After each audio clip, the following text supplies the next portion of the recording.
All right, today we are cracking the code on one of the most important and maybe least understood tools protecting your digital life, data encryption. Let's jump right in. Really think about it. It's a question we should all be asking ourselves. Every single time you send a text, buy something online, or log into an account, you're sending your personal information out into the wild. So how do we make sure it stays safe? Well, the answer lies in this powerful invisible shield. You can think of it like this. Your data is this really valuable package, and the internet is basically the postal service.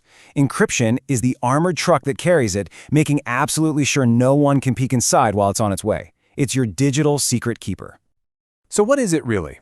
On a technical level, encryption takes information you can read, we call that plaintext, and it uses a special key to scramble it into a totally unreadable code. That code is called ciphertext. Only someone with the correct decryption key can turn that jumbled mess back into something that actually makes sense. And here's that process in action, plain and simple.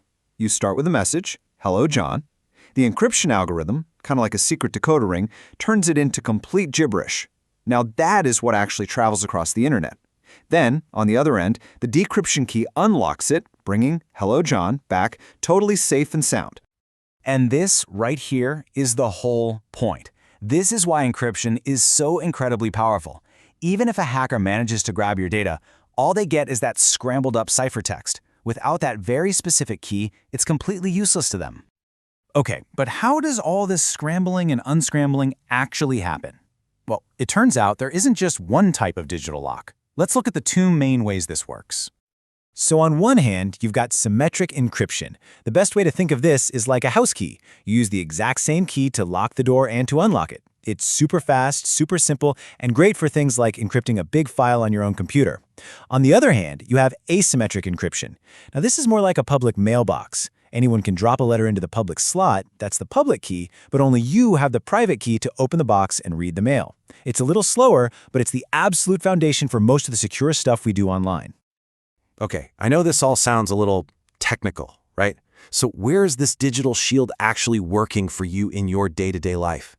You might be pretty surprised how often you're using it without even knowing. Let's start with something almost all of us use every single day: messaging apps. We fire off texts and photos without a second thought. But what's going on behind the scenes to keep those conversations private?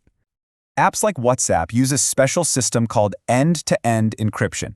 What that means is your message gets locked up tight on your device before it's even sent, and it can only be unlocked by the person you sent it to. Nobody else, not your internet provider, not some random hacker, not even the company that runs the app, can read what you're saying. It's a truly private conversation.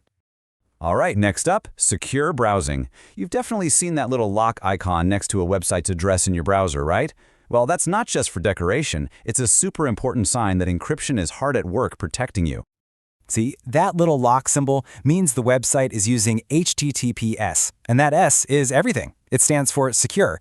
It creates an encrypted tunnel between you and the website, protecting all the important stuff like your passwords or your credit card number. Seriously, always look for that lock before you type in any personal info. Now, let's get personal with a question you can answer for yourself right now. What happens if your laptop gets lost or stolen? Are all your files just sitting there for anyone to see? This is probably one of the most important things you can check on today. Both Windows and Mac OS have these awesome built-in tools for what's called full disk encryption. On Windows, it's called BitLocker. On a Mac, it's File Vault. If you turn this on, it means that without your password, your entire hard drive is just unreadable junk. It is an incredibly powerful way to protect all of your personal files. Now, speaking of passwords, there's a really common misconception I want to clear up. When you save a password on a website, it's not actually encrypted. It's handled by a process that's related but actually very, very different. The biggest difference here is reversibility. Encryption is a two-way street. You can lock data and you can unlock it. Hashing, though, is a one-way street. The best analogy is a fingerprint. You can easily take someone's fingerprint, right? But you can't use that print to rebuild the actual person. Its purpose isn't to hide data, but to create a unique identifier for it. So here's how it works. When you log in, the website takes the password you just typed, it hashes it, and then it compares that new hash to the hash it has stored. If they match, you're in. This means the website never, ever has to store your actual password, which makes things so much safer for everyone if they ever get hacked. All right, we have covered a ton of ground, so let's bring it all home with a super simple checklist of things you can do, things you can try today to make sure your personal digital shield is as strong as it can possibly be. Here are 4 things you can literally go and check on right now. First, always look for that HTTPS lock icon before you type in sensitive information. Second, stick to messaging apps that offer end-to-end encryption. Third, please go into your computer settings and make sure that full disk encryption is turned on. And finally, take a look at your home Wi-Fi router settings and enable the strongest security you can, which is hopefully WPA3.